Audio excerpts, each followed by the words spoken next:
آیا می دانید سمبل و نماد ترک‌های جهان چیست؟ در طول تاریخ تمامی ملت‌ها برای خود نشان، علامت و سمبولی را انتخاب کرده و خود را تار به آن سمبول و نشان وصل کرده و یا از آن سمبول و نشان نیرو و قدرت روحی گرفتند و در جنگ‌ها و اداره مملکت و رفتارهای اجتماعی از نشان خود الگو و تأثیر پذیرفتند. برای مثال نشان امریکایی ها پرنده شاهین است، نشان فرانسوی ها خروس است، نشان کانادایی ها خرس است، نشان انگلیس ها شیر است، نشان ترک ها گرگ یا بزخورد است. در جهان کنونی 7 کشور مستقل ترک و 13 جمهوری خودمختار ترک و مجموعاً 56 سرزمین ترک وجود دارد که حدود بیش از 560 میلیون جمعیت جهان را شامل می شوند و دارای پرچم‌های مختلف می باشند، ولی در یک اصل تمامی ملل ترک جهان مشترک هستند و آن داشتن سمبول گرگ یا بزخورد است که در اجتماعات با پایین کردن 2 انگشت وسط آن را نشان می دهند.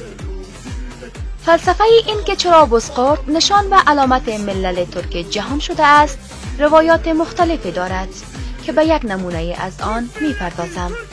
در داستانها و افسانه‌های باستان ترکان آمده است که اولین سلاله ملل ترک دنیا شخصی به نام اغوزخان بوده است که در شیرخوارگی پدر و مادرش را از دست داده و تک و تنها در دره‌ای میماند که در این هنگام گرگی از جنس بزخورد طفل شیرخواره را پیدا کرده و از او نگهداری می کند و با دادن شیر خود طفل را از مرگ نجات می دهد که با زنده ماندن اغوزخان نسل ترک ها از نابودی نجات پیدا می کند و با ایجاد زاد و ولد قبیله ترک ها به وجود می آید و اغوزخان اولین سلاله و جد یا آتای ترک ها به حساب می آید که با شیر گرگ بزرگ شده است و اگر بزخورد نبود اغوزخان زنده نمی ماند و بدیهی است که نسل ترک ها نیز از میان می رفت.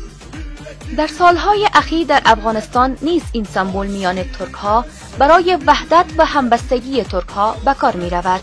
معمولا این سمبول در محافل فرهنگی و اجتماعی ترک ها اجرا می گردد.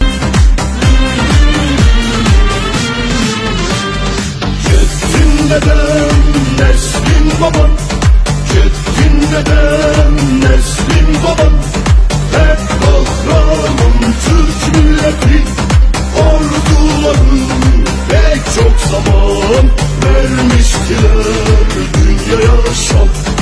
Orduların pek çok zaman vermiştiler dünyaya şan. Ceddin deden, neslin baban, hep kahraman Türk milleti.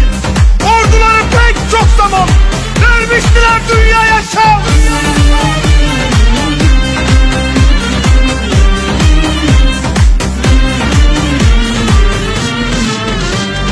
Türk milleti, Türk milleti,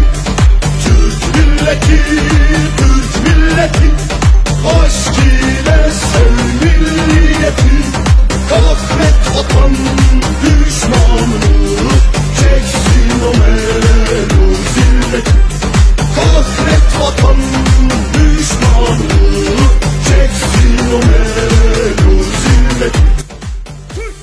قابل ذکر است که بزخورد خصوصیت‌های منحصر به فرد دارد و با سایر گرگ‌ها و حیوانات فرق دارد که چند مورد آن را ذکر می‌کنم. بزخورد مثل سایر گرگ‌ها اجتماعی زندگی نمی‌کند و معمولاً تنها زندگی می‌کند.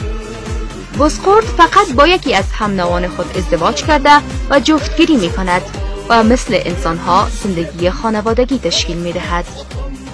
بزخورد هرگز در جای محصور زندگی نکرده و اسارت را تحمل نمی کند و هر شی یا جانداری که مانع حریت و آزادگیش شود سریعا حمله ور شده و پاره پاره‌اش می کند و در صورت تحمیل اسارت یا خودکشی می کند و یا با گرسنه ماندن می میرد در نهایت یا میمیرد و یا از اسارت خود را نجات میدهد که این خصیصه ارزش سمبولی آن را بیشتر عیان میکند.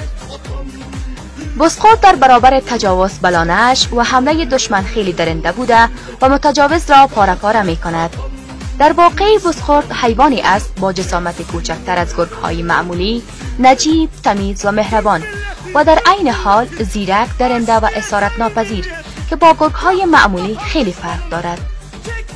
به امید همبستگی ترک‌های افغانستان و جهان، تحکیم انسانیت و عدالت اجتماعی در تمام جهان.